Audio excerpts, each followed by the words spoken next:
টেকসই উন্নয়ন লক্ষ্যমাত্রা বা এসডিজি অর্জনে আরও কার্যকর অর্থায়নের জন্য বিশ্ব নেতাদের প্রতি আহ্বান জানিয়েছেন প্রধান উপদেষ্টা অধ্যাপক ডক্টর মোহাম্মদ ইউনূস। বুধবার নিউ ইয়র্কে জাতিসংঘ সদর দপ্তরে টেকসই অন্তর্ভুক্তিমূলক এবং স্থিতিস্থাপক বৈশ্বিক অর্থনীতির জন্য প্রথম দ্বিবার্ষিক শীর্ষ সম্মেলনে তিনি একথা বলেন। এ সময় চতুর্থ আন্তর্জাতিক অর্থায়ন সম্মেলনে নেওয়া অঙ্গীকারগুলো বাস্তবায়নের তাগিদ দেন প্রধান উপদেষ্টা। এর আগে মার্কিন প্রেসিডেন্ট ডোনাল্ড ট্রাম্পের সংবর্ধনা অনুষ্ঠানে যোগ দেন প্রধান উপদেষ্টা। এ সময় তিনি শুভেচ্ছা বিনিময়কালে ট্রাম্পকে বাংলাদেশ সফরের আমন্ত্রণ জানান। আরও জানাচ্ছেন মুশফিকুর রহমান। নিউ ইয়র্কে জাতিসংঘের সদর দপ্তরে টেকসই অন্তর্ভুক্তিমূলক এবং স্থিতিস্থাপক বৈশ্বিক অর্থনীতির জন্য প্রথম দ্বিবার্ষিক শীর্ষ সম্মেলনে অংশ নেন প্রধান উপদেষ্টা ডক্টর মোহাম্মদ ইউনূস। টেকসই উন্নয়ন লক্ষ্যমাত্রা অর্থায়নে প্রতিশ্রুতি বাস্তবায়ন শীর্ষক অনুষ্ঠানের উদ্বোধনী অংশে প্রধান উপদেষ্টা বলেন, টেকসই উন্নয়ন লক্ষ্য অর্জনের জন্য বছরে 4 ট্রিলিয়ন মার্কিন ডলারের বিনিয়োগ ঘাটতি পূরণ করা চ্যালেঞ্জিং হলেও অপরিহার্য।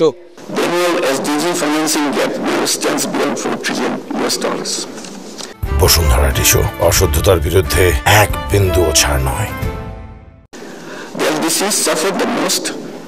As extreme poverty rises with diminishing development assistance, decreasing foreign direct investment, and widening digital divide. এসডিজির জন্য অর্থায়ন জোরদারে 5টি অগ্রাধিকার তুলে ধরেন অধ্যাপক ইউনূস। বলেন, প্রান্তিক জনগণের কণ্ঠস্বর অবশ্যই শুনতে হবে। First, the Doha program of action must move from promises to progress. The development partners must fulfill ODA commitment of 2% scale up grants and concessional lending and ensure that financing aligns with national priorities. এর আগে president ট্রাম্পের আমন্ত্রণে এক সংবর্ধনা অনুষ্ঠানে যোগ দেন প্রধান উপদেষ্টা মোহাম্মদ ইউনূস। এ সময় মার্কিন প্রেসিডেন্ট ডোনাল্ড ট্রাম্পকে বাংলাদেশ সফরের আমন্ত্রণ জানান তিনি। অনুষ্ঠানে ডক্টর ইউনূস বিশ্বের বিভিন্ন শীর্ষ নেতাদের সঙ্গে মতবিনিময় করেন। তাদের মধ্যে ছিলেন স্পেনের রাজা ষষ্ঠ ফিলিপ, জাপানের প্রধানমন্ত্রী শিগেরু ইশিবা, জাতিসংঘের মহাসচিব আন্তোনিও গুতেরেস এবং ভুটানের প্রধানমন্ত্রী শেরিং তোবেক।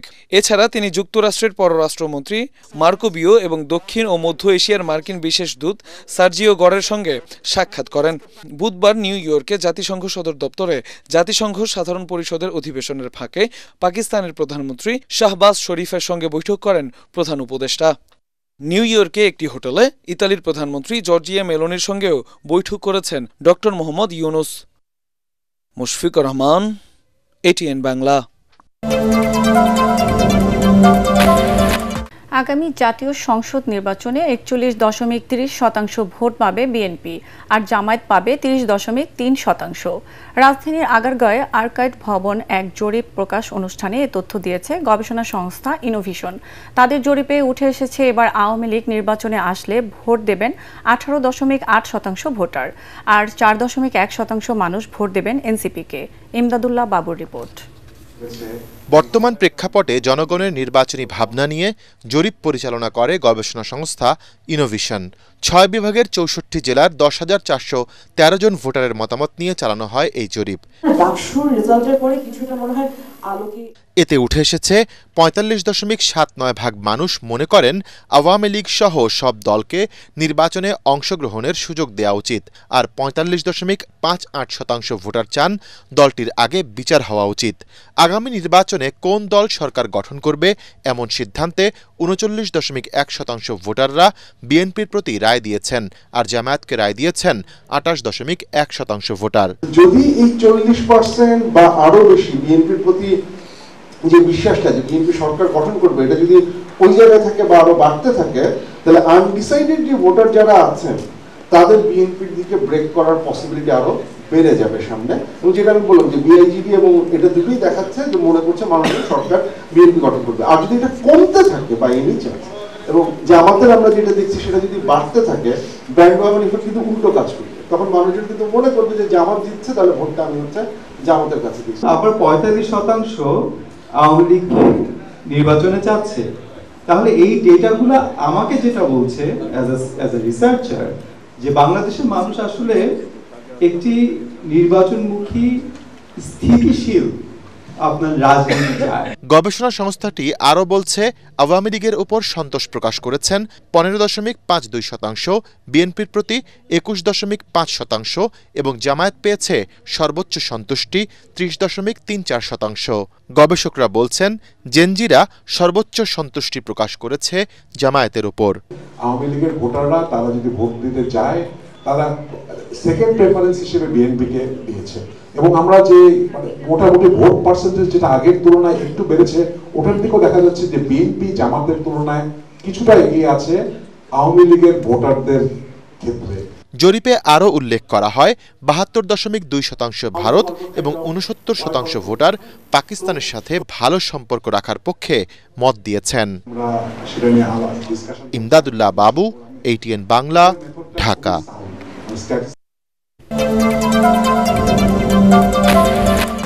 রাজনৈতিকভাবে পরাজিত হয়ে দেশ থেকে পালিয়ে গিয়ে আওয়ামী লীগ সমর্থকরা নানা অপকর্ম করে নিজেদের ভবিষ্যৎকে আরও অনিশ্চিত করছে বলে মন্তব্য করেছেন বিএনপির স্থায়ী কমিটির সদস্য আমির খসরু মাহমুদ চৌধুরী।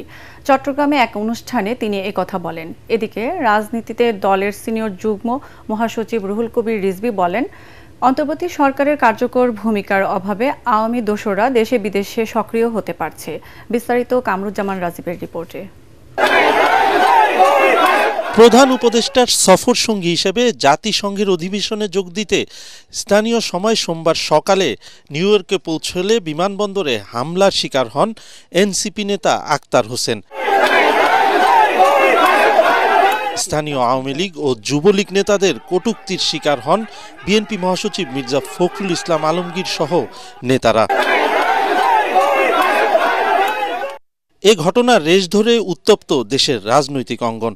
চট্টগ্রামে এক অনুষ্ঠান শেষে দেশের শীর্ষ নেতাদের হেনস্থার প্রসঙ্গে কথা বলেন বিএনপির স্থায়ী কমিটির সদস্য আমির খসরু মাহমুদ চৌধুরী। তিনি বলেন, এ ঘটনায় প্রমাণ হয়েছে আওয়ামী লীগের আচরণের কোনো পরিবর্তন হয়নি, তারা ধ্বংসাত্মক রাজনীতিতে বিশ্বাস করে।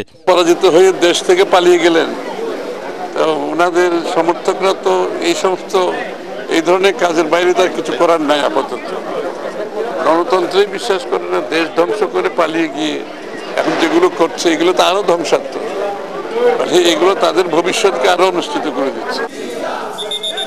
অন্যদিকে বরগুনা ও পিরোজপুর জেলা বিএনপির নবনির্বাচিত আহ্বায়ক কমিটির নেতাদের নিয়ে দলের প্রতিষ্ঠাতা জিয়াউর রহমানের সমাধিতে শ্রদ্ধা জানানোর পর সাংবাদিকদের সাথে কথা বলেন বিএনপির সিনিয়র যুগ্ম মহাসচিব রুহুল কবির রিজভী। বলেন, গণহত্যাকারী আওয়ামী লীগকে কোনো ছাড় নয়, পতিত স্বৈরাচারের সাথে কেউ আতাত করার চেষ্টা করলে জনগণ তাদের প্রতিরোধ করবে। বর্তমান অন্তর্বর্তীকালীন সরকার যার প্রতি সকল গণতান্ত্রিক শক্তি সমর্থন জানিয়েছে, তারা যদি আজকে আরো বেশি দক্ষতা প্রদর্শন করতেন, তাহলে নিউ ইয়র্কে যে ঘটনাটি ঘটেছে সেখানে ফ্যাসিবাদের দোসররা যে কর্মকাণ্ড করেছে এটা সাহস হতো না। আজকে বিভিন্ন জায়গায় দোসরদের প্রেতাত্মারা তারা নামার সুযোগ পাচ্ছে, আওয়ামী লীগের সাথে কোনো আতাত নেই। বিএনপির বিরুদ্ধে নানা ষড়যন্ত্র চক্রান্ত চলছে দাবি করে নেতাকর্মীদের ঐক্যবদ্ধ থাকার আহ্বান জানান রিজভী। সম্পূর্ণ মিথ্যা, অবৈধ, ভিত্তিহীন। কামরুজ্জামান রাজীব, ATN বাংলা, ঢাকা।